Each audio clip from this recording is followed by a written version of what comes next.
অরিজিৎ সিংয়ের কেরিয়ার শেষ করে দিতে চেয়েছিলেন সলমান খান, কিন্তু কেন, কি হয়েছিল সেদিন? বলিউডে কখনো কখনো ছোট্ট ছোট্ট কথাই হয়ে ওঠে বড় ঝড়ের কারণ। একটা মজার ছলে বলা কথা ভেঙে দিয়েছিল দুই তারকার সম্পর্ক। হ্যাঁ, কথা হচ্ছে বলিউডের ভাইজান সলমান খান আর গায়ক অরিজিৎ সিংকে নিয়ে। আজ জানাবো সেই ঘটনা যা একসময় অরিজিতের কেরিয়ারেই ছায়া ফেলে দিয়েছিল। আর জানাবো অবশেষে কি বললেন সলমান খান নিজেই। ভিডিওটি শেষ পর্যন্ত দেখতে থাকুন। চ্যানেলে নতুন হলে চ্যানেলটি সাবস্ক্রাইব করে সঙ্গে থাকুন। 2014 সালে এক পুরস্কার বিতরণী অনুষ্ঠানে সঞ্চালনা করছিলেন সলমান খান। সেই মঞ্চে পুরস্কার নিতে আসেন অরিজিৎ সিং। তবে একটু দেরিতে পৌঁছানোর জন্য সলমান মজার ছলে জিজ্ঞেস করেন, তুমি কি ঘুমিয়ে পড়েছিলে?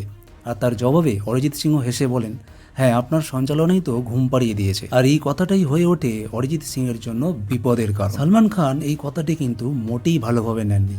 এরপর থেকেই একের পর এক সলমানের ছবি থেকে বাদ পড়ে অরিজিৎ সিং। সুলতান, বজরঙ্গি ভাইজানের মতো ছবি থেকে অরিজিৎ সিংয়ের গান গাওয়া বন্ধ হয়ে যায়। আর এই সময় থেকে বলিউডে কানাঘুষো শুরু হয় যে সলমান খান নাকি চেয়েছিলেন অরিজিৎ সিংয়ের কেরিয়ার ধ্বংস করে দিতে। অরিজিৎ সিং পরে সামাজিক মাধ্যমে প্রকাশ্যে ক্ষমা চেয়েছিলেন ভাইজানের কাছে।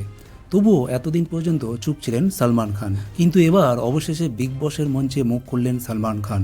ভাইজান বলেন, অরিজিৎ আর আমি খুব ভালো বন্ধু, একটা ভুল বোঝাবুঝি হয়েছিল আর সেটা আমারই দোষ ছিল। এখন সব ঠিক আছে। অরিজিৎ টাইগার 3-তে গান গেয়েছে, এরপর গালওয়ান ছবিতেও শোনা যাবে তারই কণ্ঠে গান। মানে এতগুলো বছর জমে থাকা ভুল বোঝাবুঝি অবশেষে মিটে গেছে। বলিউডের দুই তারকার বন্ধুত্ব এখন আবার আগের মতোই উজ্জ্বল। তাহলে কি আবার সলমান খানের ছবিতে বাজবে অরিজিৎ সিংয়ের গাওয়া গান? আপনার কি মনে হয়? কমেন্টে জানাতে ভুলবেন না কিন্তু। চ্যানেলে নতুন হলে চ্যানেলটি সাবস্ক্রাইব করুন। আর ভিডিওটি যদি ফেসবুক থেকে দেখে থাকেন তাহলে পেজটি ফলো করুন। সেলিব্রিটিদের এরকম আরও খবর পেতে সঙ্গে থাকুন। দেখা হচ্ছে পরে ভিডিও। ততক্ষণ ভালো থাকবেন, সুস্থ থাকবেন।